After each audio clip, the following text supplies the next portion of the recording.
হ্যাঁ, এই যে সামনে যে নির্বাচন, এই নির্বাচনে আপনার কি মনে হচ্ছে? নির্বাচন ফেব্রুয়ারি মাসে হবে নাকি পেছানোর কোনো সম্ভাবনা আছে?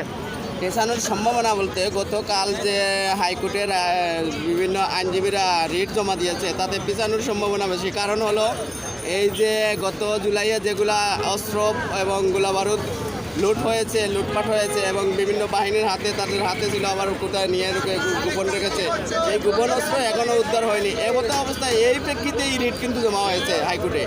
সেই হাইকোর্টের রিটটা জমা হওয়ার কারণে নির্বাচন পিছিয়ে যাওয়ার সম্ভাবনা, এবং আল্লাহ তাআলা চাইতেছে না যে মন্দ মানুষের হাতে ক্ষমতা তুলে দেখ, আল্লাহ তাআলা চাইতেছে ভালো মানুষের হাতে ক্ষমতা দিয়ে চলে যাক। এই এমতো অবস্থায় নির্বাচন পিছানোর সম্ভাবনা রয়েছে। এখনও যারা বৈষম্যর কথা আসে তখনই দেখা যায় যারা এখন নির্বাচনে মনোনয়ন দাখিল করেছে তাদের অনেক পাহাড় সমান সম্পত্তি দেখাচ্ছে। তাহলে বৈষম্য দূর হলো না, ওরাই বৈষম্য তুলে রাখছো। কারো পকেটে টাকা নাই দুপুরের ভাত খাবারের, আর কারো পকেটে কোটিপতি হয়ে গেছে। এইরকম বৈষম্য নিয়ে এদেশ চলবে না। এটা স্বাধীনতার কথা নয় এবং আন্দোলনের কথা নয়। বৈষম্য দূর করতে হলে আগে সমমান হয়ে আসো, তারপরে নির্বাচনের কথা বলো। এভাবেই বাংলাদেশের বৈষম্য দূর হবে এবং স্বাধীনতার কথা চলে আসবে।